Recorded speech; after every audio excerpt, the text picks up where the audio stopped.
Nous sommes avec Laetitia Doffenbach, qui est vice-présidente en charge de la stratégie d'Integra au niveau mondial, qui est une business unit de Sodexo. Bonjour Laetitia. Bonjour Frédéric, ravi Est-ce que d'être avec tu, vous aujourd'hui. est-ce que tu peux te présenter et présenter ton parcours chez Sodexo peut-être, et également présenter Integra? Oui, bien sûr. Alors, c'est un plaisir d'être avec vous aujourd'hui pour ce sommet de l'Age Economy. Et j'étais ravie de ton invitation, Frédéric. En quelques mots, moi, j'ai rejoint Sodexo il y a 18 ans. Avec Frédéric, on s'est rencontrés, je pense, pour la première fois il y a une quinzaine d'années, quand je travaillais sur le lancement de l'activité service à la personne et à domicile pour Sodexo, dont l'une des branches était l'aide aux personnes âgées à domicile. Entre-temps, j'ai travaillé dans différents pays, différentes activités, différentes disciplines, mais depuis 5 ans, je me suis de nouveau reconcentrée sur le segment seniors, en charge de la stratégie pendant 4 ans pour les activités de services sur site, restauration et facilities management pour Sodexo au niveau mondial. Et depuis 1 an, chez Integra, où le segment senior est une de nos activités très importantes, et on accompagne pour l'optimisation des achats des établissements. Oui, sachant que l'activité senior est un pan entier, était une partie entière de Sodexo, niveau Tout à fait. organisation. C'est un de nos segments clientèle phares, avec un historique dans cette activité de longue date et des relations avec des clients de longue date aussi. D'accord. Donc, Peut-être qu'est-ce je vous que... présente Oui, Integra en quelques mots, oui, et après je vous montrerai l'agenda que je vous propose pour aujourd'hui, qui sera vraiment plus sur des thèmes liés à la nutrition, le plaisir autour des repas. Integra en quelques mots, c'est donc une activité de Sodexo au service de la restauration, pas simplement pour le segment seniors, mais notamment pour le segment seniors. L'idée est d'accompagner nos clients pour optimiser leurs dépenses achats et au final avoir un meilleur fonctionnement de leur établissement et contribuer à la satisfaction des clients et des équipes associées. On est vraiment dans un trio gagnant entre Integra, nos clients et les fournisseurs, autour de valeurs fortes qui nous tiennent à cœur, la transparence, la fiabilité, la proximité et les démarches RSE. Et je résumerai la passion autour du produit. d'accord. Comment est-ce qu'on positionne Integra par rapport à Sodexo? Certains pourraient dire, mais ce que Integra propose, Sodexo le faisait déjà. Oui, tout à fait. Alors, Integra, c'est vraiment complémentaire par rapport aux offres que Sodexo a aujourd'hui. C'est destiné en fait aux établissements qui souhaitent garder leur autonomie, leur autogestion pour le service de restauration, mais quand même profiter en fait de la puissance d'achat, des relations fournisseurs et de l'accompagnement des experts de Sodexo et d'Integra pour gérer au mieux leur cuisine et accompagner au mieux leurs équipes. D'accord. On en parlera peut-être après, mais en fait, les clients, des exemples pour qu'on comprenne bien, les clients, ça peut être des hôpitaux, ça peut être des EHPAD, ça peut être quel type Hôpitaux, d'établissement? EHPAD, hôtellerie, restauration commerciale, établissements liés au sport et loisirs, etc. Donc, on a en fait Transversal. entre l'Amérique du Nord et l'Europe, qui sont nos 2 régions où nous sommes le plus présents aujourd'hui, on a une grande variété de clientèle, mais tout en essayant de vraiment travailler en mode vertical, en se spécialisant dès qu'on se lance dans un nouveau segment de clientèle, vraiment dans la compréhension de ce segment pour le servir au mieux à travers les achats. D'accord. D'accord ? Oui. Une deuxième slide sur Integra rapidement. En gros, l'offre elle est constituée de 3 piliers. Comment on accompagne nos clients à travers l'accès au catalogue de référencement et au prix Integra. Un catalogue qu'on peut personnaliser pour nos clients et qu'on négocie avec les fournisseurs pour obtenir les meilleures conditions pour nos clients. Un partenariat avec les fournisseurs, on est vraiment dans ce trio gagnant-gagnant, donc personne ne sort desservi par l'offre et le partenariat, et on essaye d'amener des innovations, des produits qui sont les plus adaptés pour les clients, avec la qualité et le service égal ou supérieur par rapport à ce que le client pouvait avoir avant. Et on a l'accompagnement de nos experts qui est là pour soulager au quotidien les équipes de cuisine, les chefs, les équipes d'acheteurs de nos clients, pour avoir un partenaire fiable qui fait qu'ils vont avoir une garantie de toute la filière achat, tout en gardant la relation directe avec les fournisseurs. Et ça, c'est très important. On accompagne, mais on ne casse pas le lien entre le client et ses fournisseurs. Mais en fait, c'est les prix, c'est les meilleurs prix pour chacun de vos clients. C'est une plus large gamme de produits, et puis c'est le conseil, en résumé. Excellent. Tout à fait, voilà. Et je dirais le meilleur prix sans sacrifier la qualité de service. Donc, le meilleur prix pour la qualité et le niveau de service que le client souhaite. Sachant qu'il y a quelques années, quand on avait fait une étude sur les EHPAD, si on parle des EHPAD, beaucoup de chefs cuistots, même de dirigeants d'EHPAD se plaignaient que c'était de plus en plus complexe et il fallait une plus grande expertise, en fait, pour pouvoir apporter les bonnes rations, les bons ingrédients. Ils se plaignaient, en fait, dans l'étude que c'était de plus en plus compliqué. C'est vrai que c'est pas simple. Il faut choisir les bons produits avec la fiabilité des fournisseurs et puis savoir aussi derrière avoir les bons produits et savoir les travailler pour derrière délivrer aussi bien la sécurité alimentaire, la partie nutrition et le plaisir pour les personnes âgées, pour les seniors. Et ça va être l'objet de ce qu'on va discuter maintenant.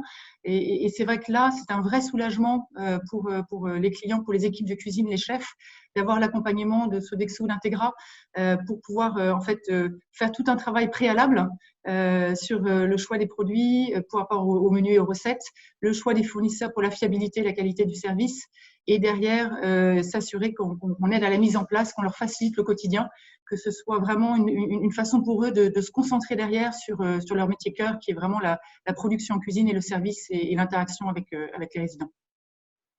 D'accord. Donc, si ça te va, Frédéric, je propose de vous présenter les 4 sujets que j'avais choisis pour nous aujourd'hui. Oui. Bien évidemment, chaque sujet mériterait un approfondissement bien plus solide que ce que je vais faire aujourd'hui, mais l'idée, c'est de pouvoir partager des thèmes, des analyses, des observations, des solutions qu'on a pu développer chez Sodexo et Integra, et puis de vous donner la possibilité de me recontacter derrière si vous souhaitez en savoir plus. Le thème que j'ai choisi, c'était comment allier la nutrition et le plaisir autour des repas pour les seniors, que ce soit des seniors qui vivent à domicile, en établissement d'hébergement ou en résidence-service. Avec 4 thèmes, un petit peu en version entonnoir. Mais d'abord, je vais vous présenter quelques statistiques intéressantes sur les attentes des consommateurs seniors, les 55+, issus de l'étude d'un partenaire qui s'appelle le CHD Expert. Ouf, je ne suis pas senior, je ne suis pas dans la catégorie, ça va. Ouf. Ça va. Bon. Ensuite, je voudrais en fait qu'on balance le sujet autour de 2 thèmes. La nutrition autour de repas comme partenaire de la santé, et notamment très important pendant cette période de Covid, avec comment bien se nourrir pour renforcer son système immunitaire. Le 3e sujet, le plaisir au cœur du repas comme partenaire du bien-être, apportant du réconfort, du lien social, et encore une fois très important aussi pendant la période de Covid pour les seniors, parce que la santé est aussi soutenue par le bon moral. Et là, on a vu qu'il peut y avoir des problématiques pendant cette période d'isolement. Et puis quelques bonnes pratiques, innovations qu'on gardera de façon assez rapide, mais qui peuvent intéresser, j'espère, notre audience. D'accord. On se lance ? C'est parti ? On se lance, c'est parti. Allez. Alors là, c'est une étude en fait qui a été donc réalisée par CHD Expert. Alors en plein confinement, c'était mi-avril. Alors à la fois, c'est très à jour, mais ça date un peu avec tous les événements qui se passent, les choses changent. Bon, mon message principal, c'est de dire que c'est très important de bien suivre les évolutions des besoins et des attentes et des préoccupations des seniors quand on est dans une activité qui essaie de servir et de séduire les seniors. Cette étude a été faite en ligne, donc je pense qu'on a plutôt ciblé les seniors probablement entre 55 ans et 75 ans au sein de la population globale. Et sur cette étude qui était générale et qui touchait à 3 sujets, les habitudes digitales, la cuisine, l'approvisionnement, et comment en fait le confinement a impacté les habitudes de la population. En zoomant sur le secteur, la sous-population des seniors, on s'est rendu compte en fait qu'il y avait des changements au niveau des habitudes digitales des seniors, des légers changements chez les seniors au niveau de la cuisine, et finalement peu de changements sur la partie approvisionnement, contrairement à des statistiques qu'on a pu voir sur la population globale. Donc je partage quelques statistiques, je prends mon anti-sèche pour être fiable sur les chiffres. Et encore une fois, je suis là, je me mets comme porte-parole de CHD Expert. Ce n'est pas une étude qui a été mandatée par Sodexo ou Integra spécialement, mais je trouvais que c'était intéressant pour mettre le contexte. Alors, pour ceux qui utilisaient déjà ces services, 58% des 55 ans et plus ont utilisé davantage la communication à distance et les WebEx, ainsi que le streaming, notamment type Netflix. Donc ça, on voit en effet du changement sur les habitudes digitales, et vraiment plus sous l'angle de la communication. Et 33% ont utilisé davantage les moyens de paiement digitaux. Aussi, au niveau de la population des c'est pas mal, ça. Ouais, c'est quand même pas mal. Hein. Mm. Si on regarde la partie livraison des courses à domicile ou livraison des repas à domicile, on se rend compte que 20% pour les courses et 33% pour les repas ont utilisé pendant le confinement ce service en moindre fréquence que hors confinement. Donc là, c'est intéressant. Là où la population générale… Ouais, en fait, on aurait pu imaginer l'inverse. Exactement. Donc, il y a quand même une méfiance du fait d'avoir de la livraison à domicile et que des gens s'approchent de votre domicile et puissent apporter le virus chez vous. Et d'ailleurs, du coup, pas tellement d'évolution pour ceux qui n'utilisaient pas ce type de service avant le confinement, puisqu'on a encore 81% qui ne se sont jamais fait livrer des courses à domicile et le confinement n'a rien changé. Et 74% pour les livraisons de repas et le confinement n'a rien changé. Donc, encore une population des 55+, assez réfractaire à ce type de solution et le confinement n'a pas fait avancer les choses dans ce sens. Oui, et puis j'avais un petit plus que je voulais partager sur, on appelle ça l'attitude supposée pour la réouverture de la restauration et la fréquentation par les seniors, comparé au reste de la population. 20% de la population, de façon générale, toute tranche d'âge confondue, a déclaré qu'il reprendrait très vite, au plus vite, ses habitudes de fréquentation des restaurants. Et on n'a que 11% sur les 55+, donc la moitié de la stat par rapport à ce qu'on voit sur l'ensemble de la population. Donc en fait, plus frileux quand même. Hein. C'est-à-dire qu'en fait, ils sont plus frileux. J'ai tout suivi, ils sont plus frileux. Tous les chiffres, plus frileux. Ouais. Plus frileux, mais en revanche, tu vas voir la statistique sur la reprise progressive est plus importante. Les 55+, il y en a près de 50%, 48% qui vont reprendre progressivement, donc non pas au plus vite, mais progressivement, contre 42% pour la population générale. Et à peu près équivalent pour ceux qui vont dire qu'il va encore falloir attendre un bon bout de temps avant qu'on y aille, puisqu'on parle de 26% et 28% pour les deux cibles de population qu'on garde pour la reprise de la fréquentation des restos.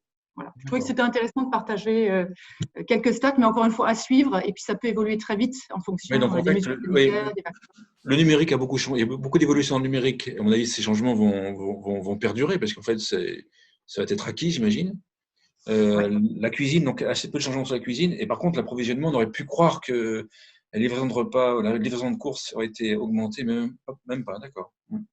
Finalement pas, ouais. J'étais assez étonnée quand j'ai vu les statistiques, mais finalement pas.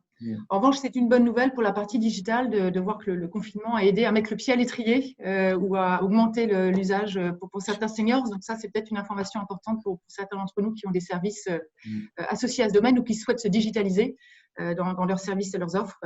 Les 55 ans et plus seront potentiellement plus ouverts à ce type d'offres. Alors, j'ai rigolé parce que mon père, 80 ans, il s'est mis à Netflix. D'accord. Et il s'est mis au drive. Pas mal, ça. Ah. La cuisine, c'est non. Mais c'est lui au drive, d'accord. Donc, il fait partie de ceux qui ont quand même pas mal bougé, d'accord. 80 ans, oui, ça n'a rien à voir avec l'âge. Hein. Ah ben voilà. Bon. Et moi, c'est vrai que les grands-parents se sont mis au FaceTime pour essayer de faire un peu l'école à domicile pour les enfants, pour nous aider pendant cette période. Ah, d'accord. Voilà. Ah, d'accord. Alors, mon deuxième sujet, c'était de parler de la nutrition au cœur du repas comme un partenaire de la santé et très important, notamment sur les seniors, notamment comme renforcement du système immunitaire. Là, c'est juste un petit récap de quelque chose qu'on connaît, mais c'est bien de se le redire parce qu'on le connaît, mais on ne l'applique pas forcément tous les jours. Oui. C'est les 9 aliments essentiels que le PNNS fournit comme directive ou comme guide. Donc, se rappeler, faire le plein de vitamines et de minéraux et autres éléments essentiels, consommer des protéines de bonne qualité, en consommer moins et en meilleure qualité, et donc là, faire attention à nos choix de consommation. Consommer des matières grasses aussi de bonne qualité, notamment les huiles de colza, les noix, les olives, et ça, on va en reparler, vous allez voir sur la prochaine slide. Booster son système immunitaire, s'assurer que, par exemple, on consomme des oméga-3 qu'on va trouver dans les poissons gras comme le saumon, la sardine, les anchois. Augmenter vos apports en fibres et en protéines végétales, bien évidemment s'hydrater. Compléter vos apports en fibres par des aliments de source d'énergie. Nourrir ses os et ses dents, et ça c'est aussi très important sur les personnes âgées, à travers les produits laitiers notamment. Et puis se faire plaisir tout en pensant à sa santé, donc avec modération pour consommer des alcools, des produits sucrés et ou gras. On peut, mais avec modération. Donc voilà.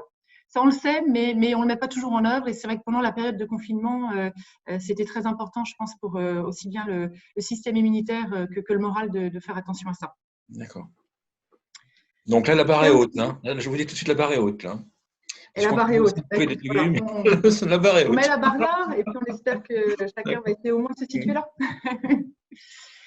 Un sujet là qui est vraiment propre aux études, aux observations que Sodexo Integra ont pu faire sur les seniors, les personnes âgées, et quelque chose qui nous tient à cœur, c'est d'essayer de pousser en fait le régime méditerranéen, le Med Diet, pour les concepts culinaires pour les seniors. De façon générale pour la population. C'est un régime qui est bon pour la santé, qui augmente l'espérance de vie, qui aide à prévenir le risque de maladies cardiovasculaires et de cancer, et diminuer le diabète et l'obésité. On parle là, je reviens un peu sur ce que j'évoquais dans le slide d'avant, mais on parle de manger des fruits, de manger des légumes, des graines complètes, et puis des noix, des olives. Nous, ce qu'on a constaté en étudiant de près des analyses scientifiques, c'est que sur la personne âgée, sur les seniors, en particulier ce régime méditerranéen, au-delà d'être bon et sympathique, augmente en fait l'acuité mentale, le niveau d'énergie et booste le système immunitaire. Et donc, tu as cette étude que j'évoque là qui est menée par Allsdays. Tu as une étude de UCL qui est sortie, qui a été publiée dans Neuromed Research, qui parle aussi de l'impact positif pour prévenir ou ralentir les risques de démence. Et puis, on a d'autres études, une espagnole qui a été publiée dans le Journal of American Medical Association.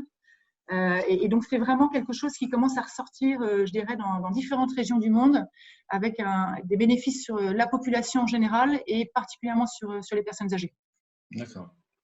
Je crains le slide suivant, parce que là, la barre est très très haute. Hein. Celui qui voulait boire du vin, moi j'en bois pas, mais bon, plus un steak à midi, à mon avis, il va se sentir un peu gêné.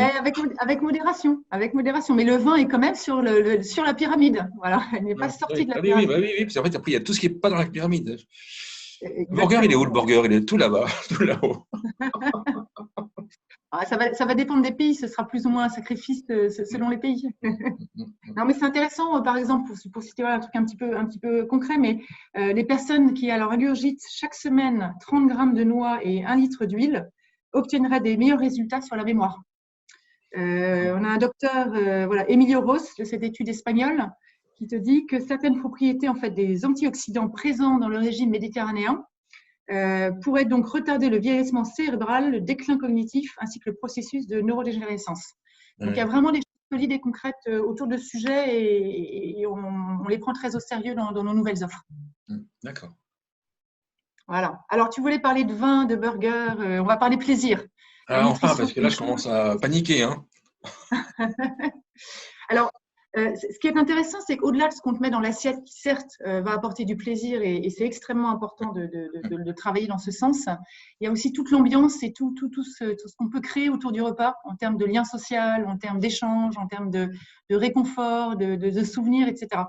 Et ça, c'est quelque chose qui est vraiment important sur les seniors et les personnes âgées, que ce soit quand on offre des services pour des personnes qui vivent à domicile et qui sortent pour se restaurer en extérieur, ou quand on prépare des repas pour eux à leur domicile, ou que ce soit en établissement.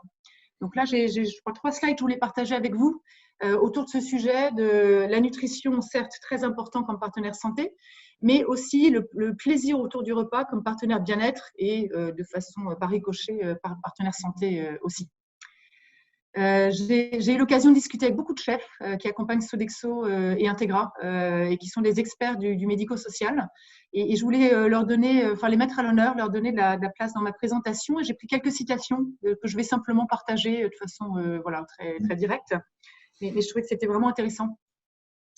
Cuisiner pour les seniors, c'est cuisiner avec passion et intention. C'est créer des expériences et faire preuve de petites attentions.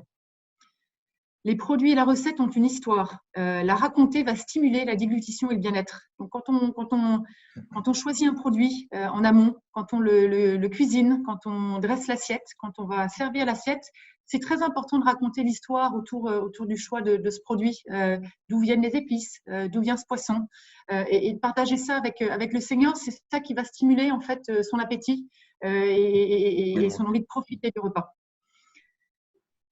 Mettre des plats traditionnels, même si on les retravaille, on les revisite éventuellement, c'est très important aussi. On se rend compte que ça peut en fait réveiller des souvenirs, Oui, la mémoire, travailler j'allais l'affectif. dire, ouais. La Exactement. mémoire. Voilà, je me souviens de ce moment autour d'un repas il y a des années où tel plat nous avait été servi et c'est vraiment un bon moment. Je me souviens de la recette de ma grand-mère, je me souviens d'avoir cuisiné avec ma petite fille. Et donc ça, ces plats traditionnels en fait vont créer de la convivialité autour du repas.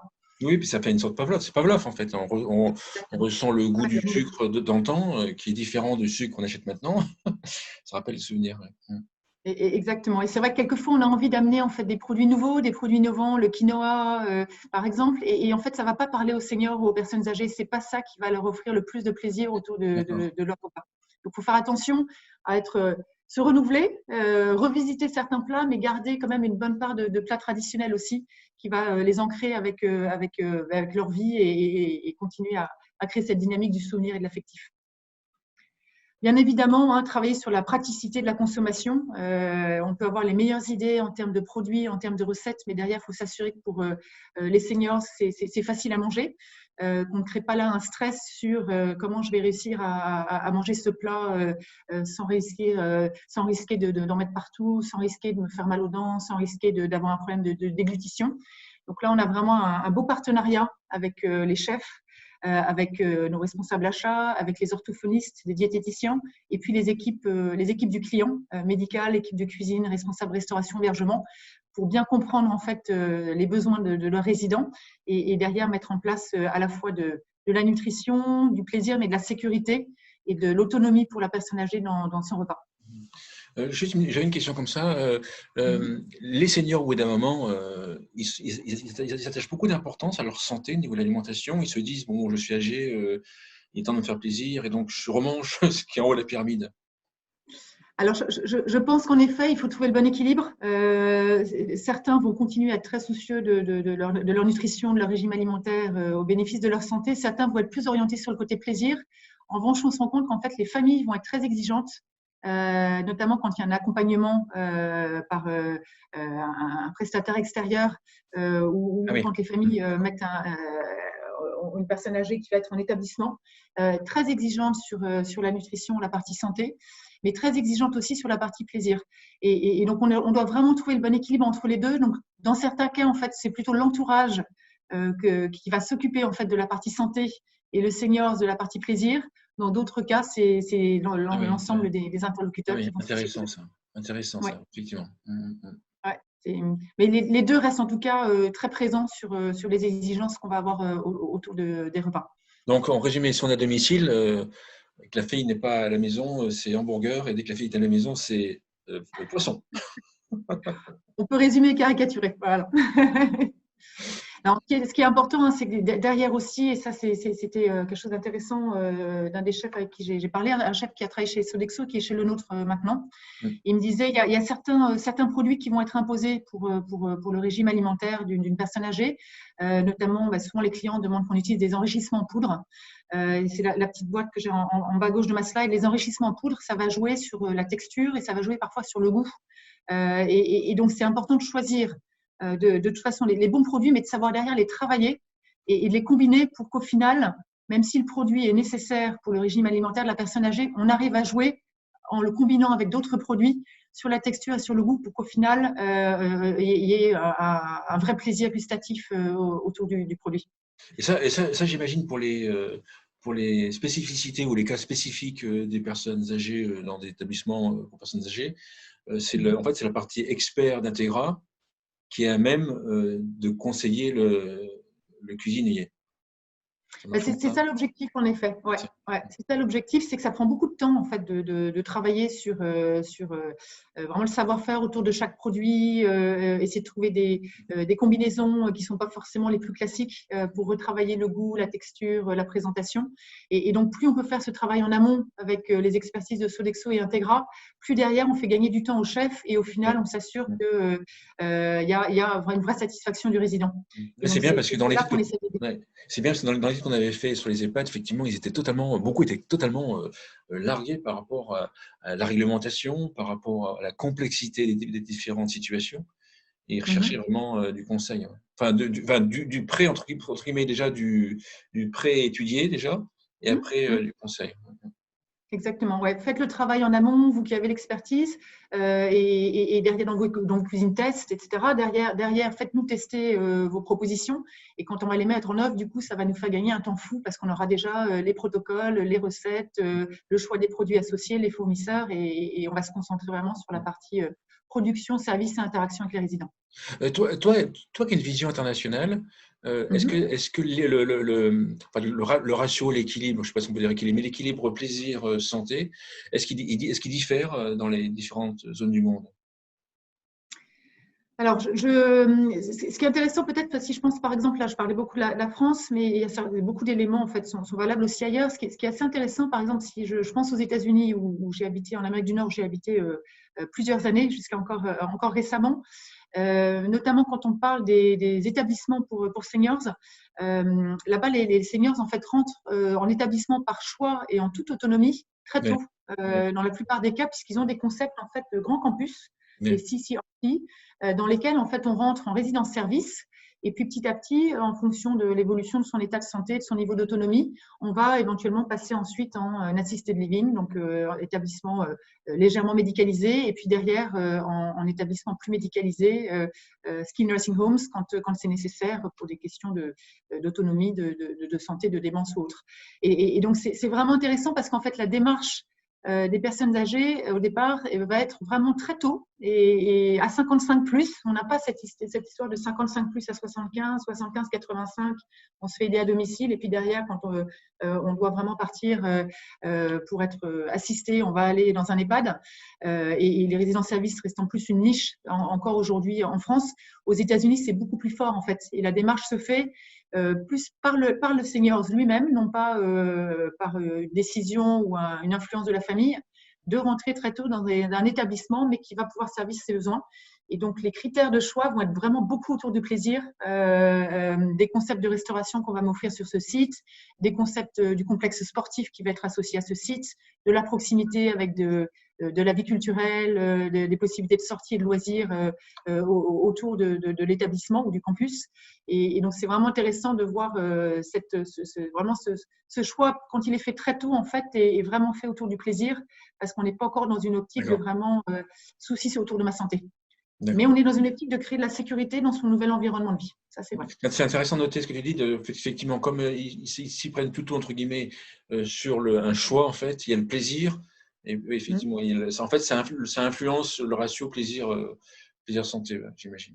Tout à fait, ouais, tout à fait. Vraiment par choix et non pas par contrainte. Je pense qu'en France, les décisions de déménager dans les établissements ou de se faire aider à domicile sont souvent en fait sous contrainte. C'est contraint. En tout cas, c'est au minimum, je fuis quelque chose. Je fuis un inconvénient que j'ai là où j'habite. Voilà. Alors peut-être avec une exception, des résidences-services qui peuvent être un choix assez tôt, comme ce qu'on a aux États-Unis, mais la part du marché des résidences-services, même si elle grandit en France ou en Europe, est encore plus limitée par rapport à ce qu'on voit aux États-Unis. D'accord. Je voulais donner un petit moment, quelques minutes à un chef en particulier qui est un expert du médico-social et qui est un partenaire de Sodexo Integra que j'ai eu l'occasion de rencontrer et encore de montrer comme quoi le repas, la cuisine, faire la cuisine peut vraiment créer du plaisir. Et donc, je parle là de Michel Bras, que tu connais peut-être, Frédéric. Non. En tout cas, non, d'accord. Bah, écoute, maintenant, tu le connaîtras. Je vous invite, pour ceux qui ne le connaissent pas, à vraiment approfondir ce que fait Michel. Notamment, c'est un partenaire de Sodexo sur différents sujets. Je vous parlerai tout à l'heure de l'offre Harmonie. Mais c'est un partenaire aussi pour ce concours, un pour tous, tous pour un, qui est un concours pour donner le plaisir. Alors là, non pas dans la dégustation uniquement, mais vraiment dans la production, dans le fait de faire la cuisine à des personnes âgées et à des personnes en situation de handicap. Et donc, c'est un concours que Sodexo organise tous les ans. Alors, cette année, il va être repoussé du fait des événements. Mais c'est très intéressant. C'est en fait, on crée des équipes, en fait, un trio entre un chef Sodexo, une personne âgée ou en situation de handicap et un encadrant qui viennent de chez nos clients. Et on crée ce concours avec, bien évidemment, différents niveaux de sélection au niveau départemental, régional et ensuite national. Et il y a une remise des prix au final, au niveau national, quand la finale a lieu à Paris. Et généralement, c'est sur le choix d'un dessert, sur le thème choisi par Michel. et cette remise des prix avec Michel, qui est bien évidemment membre du jury. Et j'ai eu la chance d'être membre du jury l'année dernière. À mon retour des États-Unis, c'était une très, très belle expérience. En tout cas, ça doit souder les binômes, hein, les trinômes, Tout à entre fait, tout à la fait. personne âgée, le salarié et, euh, et le chef. C'est magnifique et ça remontre que, en fait, que ce soit pour faire la cuisine ou que ce soit pour manger un repas, il faut essayer de retravailler sur, en fait, non pas seulement les besoins des personnes, mais aussi leurs capacités. Quand elles ont des ressources, qu'elles sont capables de contribuer à la production d'un repas, qu'elles sont capables de manger elles-mêmes, si les textures sont les bonnes textures, si les portions sont les bonnes portions. Il faut vraiment essayer de travailler sur ces capacités, pas de simplement, je dirais, niveler vers le bas en se disant bon, ben, on va donner des mixés et des bouillies à tout le monde, comme ça c'est plus simple, on n'aura pas de risque de déglutition. Certains résidents vont avoir encore la possibilité de manger des textures et ça va stimuler leur appétit, de leur donner cette possibilité plutôt que de les mettre en fait un petit peu sous des régimes qui sont peut-être trop simples pour eux par rapport aux capacités qu'ils ont encore et qui leur permettraient de continuer à garder leur autonomie pour manger et leur dignité autour du sujet. Alors, justement, en fait, là, tu me tends un peu la perche. Sodexo, je comprends que Sodexo avec Intera ou même Sodexo a envie d'apporter de la qualité et puis, enfin, a envie que les seniors et les autres personnes mangent bien dans les endroits collectifs. Sur le terrain, est-ce qu'il y a cette même envie concrètement? En fait, est-ce que l'ensemble des cuisiniers ont vraiment cette envie d'apporter de la qualité, ou alors est-ce que c'est peut-être trop compliqué, trop contraignant, ou alors est-ce que tu vois ce que je veux dire en fait, concrètement sur le terrain, il se passe quoi? Écoute, j'ai envie de te dire, ça va vraiment dépendre du partenariat, de la collaboration qui va être mise en place chez le client. Et du niveau, je dirais aussi, de délégation à Sodexo. On a différentes offres, hein, et sans partir dans la présentation du catalogue de nos offres, mais comme tu l'auras compris, comme vous l'aurez compris, par exemple, Integra va être vraiment sur la partie accompagnement pour les achats, optimisation des achats, avec une excellente compréhension des besoins et du quotidien qui se passe dans le médico-social, mais avec un accompagnement plus léger. On va travailler en fait généralement avec des clients qui ont déjà un concept de restauration, qui ont déjà des menus, des recettes, qui veulent qu'on leur trouve les bons produits, les bons fournisseurs et un peu d'innovation et de la fiabilité derrière et l'optimisation.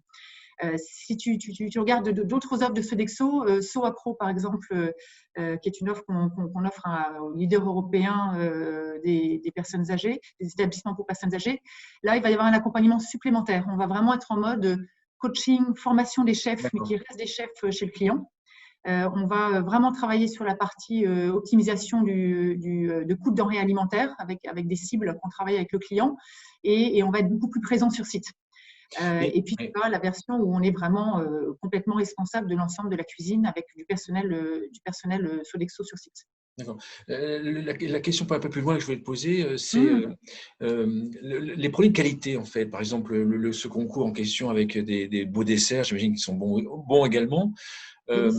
Est-ce que c'est financièrement possible pour un client d'apporter cette qualité? Est-ce que est-ce qu'Intera, c'est possible? Parce que des fois, moi, je vois, je ne vais pas citer de groupe, mais je vois dans les EHPAD, je vois un décalage entre la photo sur leur site et la réalité, en fait. Donc, est-ce qu'on arrive à apporter la qualité qu'on voit dans les chefs, dans les concours de chefs, dans la vie concrète des établissements? Alors ça, c'est un travail qu'il faut regarder au cas par cas. L'idée étant que quand on commence à accompagner un client, le but, c'est vraiment d'essayer de comprendre quelles sont ses contraintes, aussi bien budgétaires, aussi bien en termes de personnel, et puis les besoins précis de sa population de résidents. Hein, ça va différer d'un établissement à un autre. Et derrière, de voir quel est le niveau de délégation en fait, qui serait pertinent pour lui, pour que Sodexo prenne en charge en fait, une partie de l'activité. Quand il a besoin de renfort d'une certaine façon, parce que derrière, c'est beaucoup, en fait, je pense que toutes les personnes qui travaillent dans les établissements ont une vocation, ont vraiment envie de bien s'occuper des résidents, de leur fournir la meilleure expérience, le meilleur soin. Mais c'est beaucoup une question en fait de temps et de ressources derrière. Et c'est souvent dans ces cas-là qu'il peut y avoir des difficultés avec D'accord, les établissements, c'est d'avoir d'accord. suffisamment de temps pour faire tout ça avec le niveau de qualité et d'attention qu'ils souhaiteraient. Ce qu'il faudrait dire que si on va un peu plus loin, c'est qu'en fait, ici, un établissement n'a pas forcément les ressources en fait, humaines pour le faire. En passant par un groupe comme Sodexo, un peu plus poussé, il récupérerait de la marge de manœuvre pour avoir l'équipe et avoir une meilleure qualité. Alors. Voilà. C'est ça l'idée. Voilà. Ou en passant par une offre comme Integra, on va lui faire gagner un temps fou sur la partie achat. D'accord. Ça va être un process très simple, grande fiabilité, il ne va pas se perdre dans ses factures derrière, il ne va pas être en train de courir auprès des fournisseurs, il ne va pas avoir de problème de livraison, etc. Il aura garanti des bons produits par rapport au menu aux recettes qu'il a pu définir dans le cadre d'un client qui a un projet culinaire assez mature. Et derrière, du coup, le chef va vraiment se concentrer sur l'animation de son équipe, le renouvellement de ses menus et puis l'interaction avec les résidents pour les écouter, pour partager les histoires des produits et des recettes et pour leur faire vivre un bon moment derrière. Donc, c'est vraiment trouver pour chacun le bon partenariat. Mais c'est vrai qu'il y a un facteur clé de succès qui est très important, c'est de se mettre en mode collaboratif avec nous. Quel que soit le rôle et l'offre qui va être mise en place, vraiment qu'on sente que pour les équipes médicales, pour les équipes de restauration, hébergement et puis le service que Sodexo ou Integra va apporter, on est tous ensemble en train de travailler tous ensemble et qu'on communique et qu'on partage, qu'on est à l'écoute, qu'on se fait je dirais de la tension constructive, du feedback constructif pour pouvoir ensuite trouver au mieux comment travailler ensemble pour délivrer au mieux la prestation. D'accord, j'ai bien compris. On n'est pas en compétition, voilà, c'est ça qui est important. Non, mais c'est intéressant de comprendre que… On ne se met pas en mode prestataire. Moi, ce qui je trouve ça intéressant, ce que j'apprends là, c'est que ça permet de dégager du temps, entre autres, du temps et du budget, en fait, pour se concentrer vraiment sur le terrain à apporter une alimentation de meilleure qualité. Voilà, donc c'est ça l'idée. Alors après, là, je vais faire une exception à ce que je viens de te dire. Donc, tu vas voir. Mais pareil, ça dépend ce que le client souhaite travailler avec nous. Là, on a une offre qui s'appelle l'offre Harmonie, qui est une offre assez innovante qu'on a lancée maintenant il y a quelques années, qui va un petit peu à l'encontre des pratiques habituelles, qui consistait à se dire il faut donner des mixés aux personnes âgées pour éviter les risques de déglutition et que du coup ce soit plus simple à gérer pour le personnel au moment des repas, etc. Et là on s'est dit mais en fait nous on pense qu'en fait pour éviter les fausses routes et prévenir de la dénutrition, il faut remettre des textures dans les plats et dans les recettes. Et donc là, on a fait en fait un travail intéressant avec cette offre Harmonie qui est basée sur une démarche qu'on appelle 4M, mixons moins, mangez mieux. Donc vraiment à l'encontre de ce qui se faisait de plus en plus. Et on a fait travailler des orthophonistes, des cuisines centrales avec des cuisines tests. On a fait 5 sites pilotes, 3 sites témoins et une étude de recherche pendant 1 an pour comprendre comment en fait redonner des textures à des personnes âgées qui étaient mises sous mixé pour leur redonner de l'autonomie pour manger et leur redonner de l'appétit. Et ça a été pourquoi un orthophoniste? Tout à l'heure, tu l'as dit également, ton orthophoniste, j'ai pas relevé, mais je pense qu'il y en a beaucoup qui, en t'écoutant, qui sont se dire, mais pourquoi non? Un médecin, je comprends, diététicien, ergothérapeute, à la limite, je comprends. Pourquoi orthophoniste? Écoute, là, l'idée, c'était vraiment de travailler sur les problèmes de dysphagie, de déglutition. Et aussi, qu'est-ce qui va derrière stimuler les papilles, la production de salive, et quels sont les mouvements, notamment au niveau de la bouche, qui vont créer cette stimulation en fonction de ce que tu mets dans la bouche. Oui, voilà. Oui. C'est vrai que quand j'ai orthophoniste, moi je pensais plutôt au son. Non, effectivement, c'est le côté mouvement. D'accord. Côté mouvement. Et tu verras tout à l'heure, on parlera des 5 sens du son, mais sur encore un autre projet. Donc voilà, donc cette offre, typiquement, j'en parle et je dis que c'est un peu l'exception à ce que je te disais tout à l'heure. Ça demande là vraiment un engagement plus fort du personnel, du client au moment des repas pour vraiment accompagner chaque résident de façon plus personnalisée. En fonction de encore une fois, ses besoins, mais aussi ses capacités. Et qui peut passer sur des textures, qui doit rester sur des mixés, qui a besoin d'un peu de formation pour réapprendre à tenir sa cuillère, à mâcher, à gérer son problème de dysphagie. Et derrière, on s'est rendu compte qu'en fait, on avait des résultats très, très concluants sur des résidents qui étaient lassés en fait, de tout ce qui était bouilli, qui avaient perdu l'appétit, des résidents à qui on donnait en fait des mixés pour lutter contre la fausse route, mais on se rendait compte que finalement les mixés pouvaient être facteurs de risque en effet de dénutrition et d'insatisfaction. Et on répondait là à une exigence des familles. Mais tu vois, ça se met en place ce genre de solution vraiment à travers un collège d'experts, un grand chef, des médecins, les diététiciens, orthophonistes, ergothérapeutes, chez l'équipe de clients et chez nous. Et là, on est vraiment dans quelque chose de très personnalisé et assez intense en termes d'accompagnement, mais qui a des résultats extrêmement satisfaisants derrière sur les résidents et la satisfaction des familles. D'accord. D'accord. Donc, on peut aussi faire ça, mais c'est un peu plus intense en termes de mise en place et mise en œuvre, mais c'est très satisfaisant en termes de résultats. D'accord. D'accord. C'est bon. J'ai plein d'autres questions, mais on ne peut pas toutes les poser, donc ça va. Écoute, c'est toi qui vois et c'est toi qui gères le temps.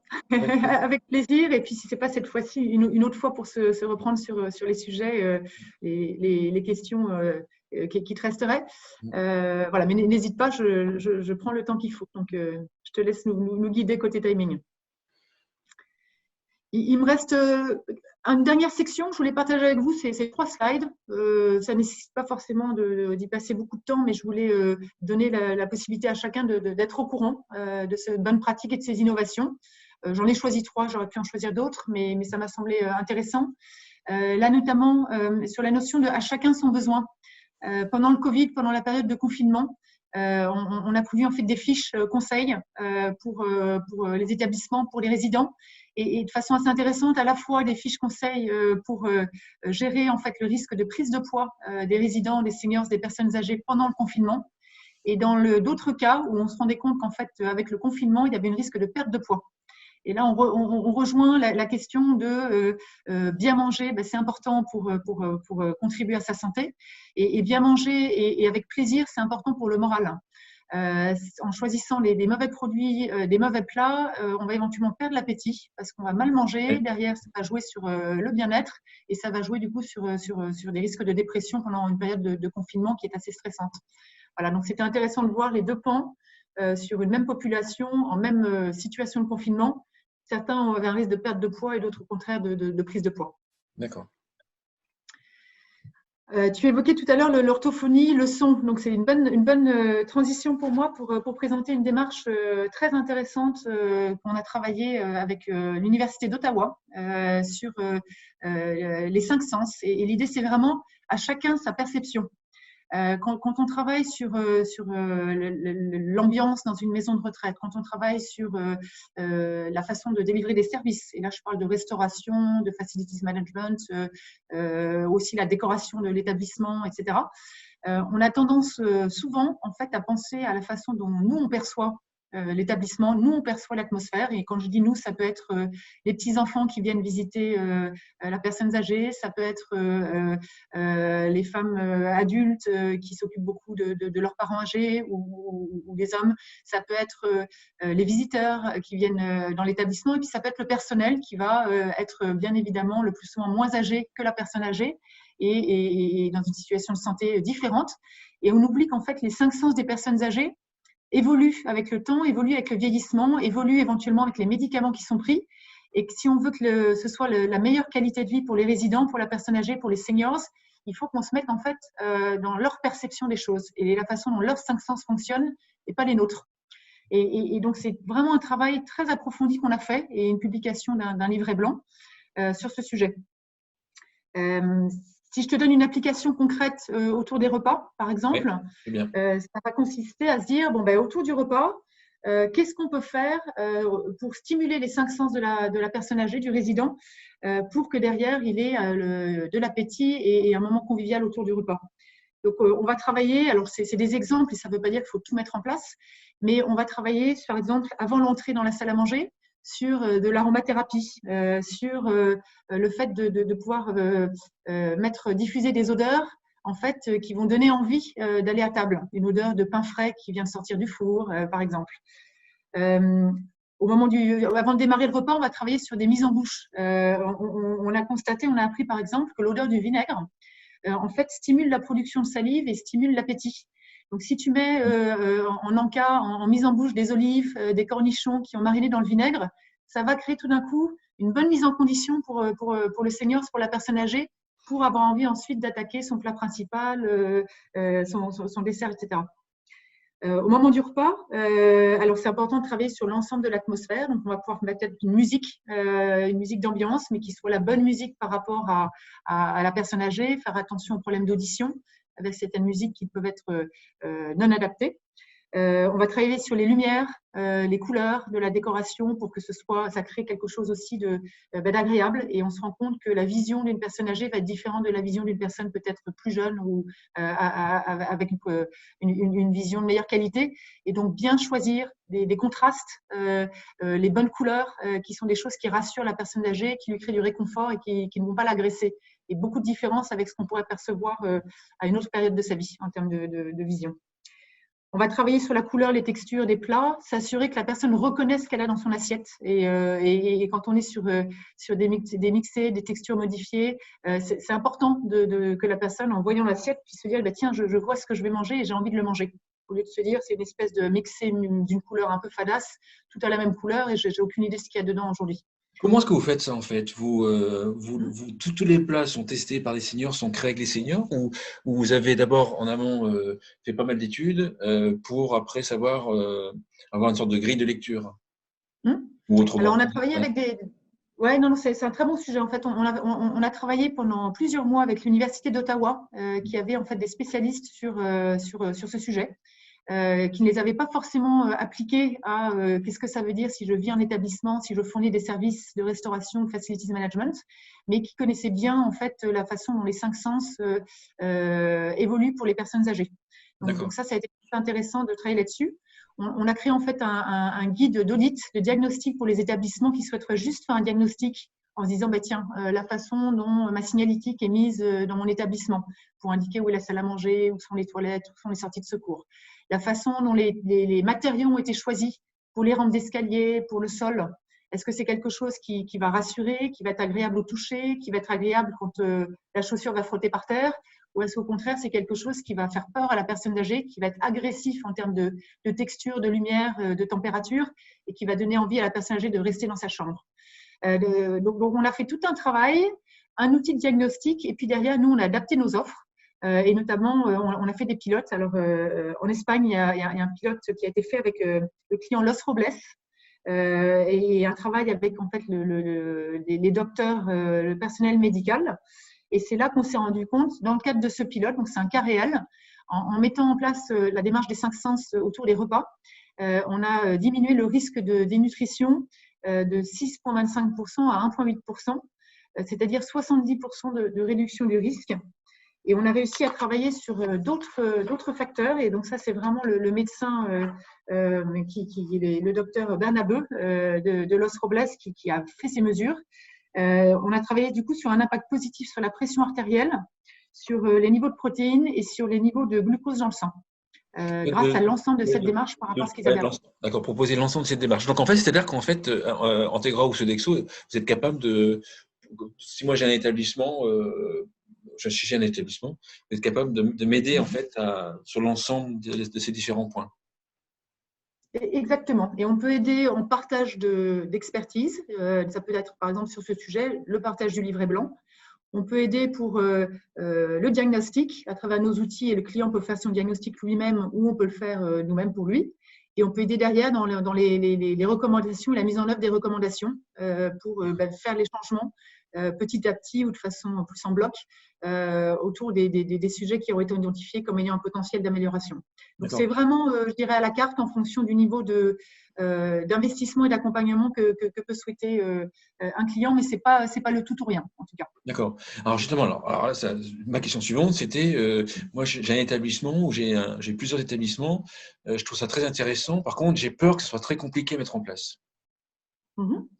Comment est-ce que vous faites pour me rassurer ou est-ce que vous me dites que c'est simple ou est-ce que au contraire vous me dites que c'est très compliqué? Alors, ça va dépendre de ce qu'on va identifier comme piste d'amélioration et puis où est-ce qu'on va mettre le curseur. S'il s'agit de refaire toute la décoration et la rénovation du bâtiment, là, ça va être peut-être plus compliqué et plus coûteux. S'il s'agit de travailler sur les ampoules et la luminosité en simplement changeant les ampoules, s'il s'agit de mettre de la musique pour créer une atmosphère un petit peu plus conviviale autour du repas, s'il s'agit de sortir les plats chauds et puis de laisser peut-être l'odeur partir un peu dans les couloirs pour commencer à stimuler, ou d'utiliser en fait des équipements qui diffusent des arômes, mais bien choisir les bons arômes qui vont stimuler. Et puis rajouter des petites mises en bouche qui vont créer en fait la stimulation de la salive à travers l'odeur du vinaigre, à titre d'exemple. Je pense que ça, on va être sur un curseur qui est beaucoup plus facile à mettre en œuvre et peu coûteux. Par rapport à une démarche complète qui va inclure en effet tout le changement de la décoration, des assiettes, des couverts, des nappes, où là on va travailler sur les couleurs, les formes, les dispositions, etc. Donc on peut vraiment mettre le curseur. Voilà. Ce qui peut être intéressant, c'est d'intervenir en fait assez tôt, au moment où un établissement est en train de soit de se rénover, soit de se construire, ou une aile au sein de l'établissement va être reconvertie peut-être pas en EHPAD ou pour des personnes qui sont atteintes d'Alzheimer, de démence. Là ben, si on peut travailler assez tôt, quand les architectes sont encore là et que les achats d'équipements, d'outils, etc. sont pas encore faits, on va pouvoir donner les bons conseils et ce ne sera pas du coup un coût supplémentaire, ce sera juste en fait une direction, une recommandation vers les équipements plus pertinents. D'accord, voilà. Très bien. Comme je sais que tu es très friand de bonnes pratiques internationales et d'ailleurs, sans savoir que j'avais cette slide, tu n'as pas attendu la dernière slide pour me poser la question de ce qui se passait dans d'autres pays. Je sais que tu es un consultant qui ouvre son horizon et qui essaie d'avoir vraiment une bonne connaissance internationale. Je voulais juste partager que j'ai la chance et l'honneur d'être membre du conseil d'administration et secrétaire du conseil d'administration du GAN, Global Aging Network, en tant que représentante de Sodexo Integra.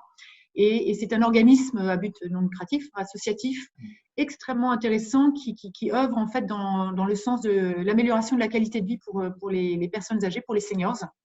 Et à travers en fait un ancrage dans de nombreux pays, aussi bien développés et en développement. Et un ancrage à travers des clients établissements directs, à travers des individus experts et engagés et à travers des associations du coup nationales ou régionales qui sont partenaires et membres du GAN. Et je vous ai mis le site internet. Je vous invite, pour ceux qui seraient intéressés, à voir ce qui se passe dans d'autres pays, et en particulier en cette période avec le Covid, le confinement et les problématiques autour du sujet de l'évolution du coup de l'écosystème des seniors et le new normal pour les seniors. Qu'est-ce que ça veut dire, la nouvelle normalité? Beaucoup de contenu. Du réseautage à faire, des formations qui sont accessibles, des expertises partagées gracieusement. Et donc voilà, donc pour moi en tout cas, c'est très très enrichissant d'avoir la possibilité de contribuer et puis d'apprendre à travers ce réseau international et ces interactions. D'accord, cool, génial. Voilà. Donc je ne finis pas avec le site internet d'Integra, je finis sur l'expertise. Si vous avez plus de questions ou la volonté d'approfondir certains des sujets, de recevoir de la documentation, j'avais mis mon email, je crois, sur la seconde slide. Donc n'hésitez pas, je suis à votre disposition et voilà. D'accord. Alors, on mettra l'email en dessous de la vidéo pour ceux qui ne voudraient pas revenir en arrière dans la vidéo. Ça marche. Merci beaucoup, Laetitia. Je rappelle, Laetitia Doffenbach, je rappelle que tu es vice-présidente en charge du marketing d'Integra, qui est une business unit de Sodexo. Merci beaucoup. Merci beaucoup, Frédéric, pour cette invitation et ravi d'avoir pu participer. À bientôt.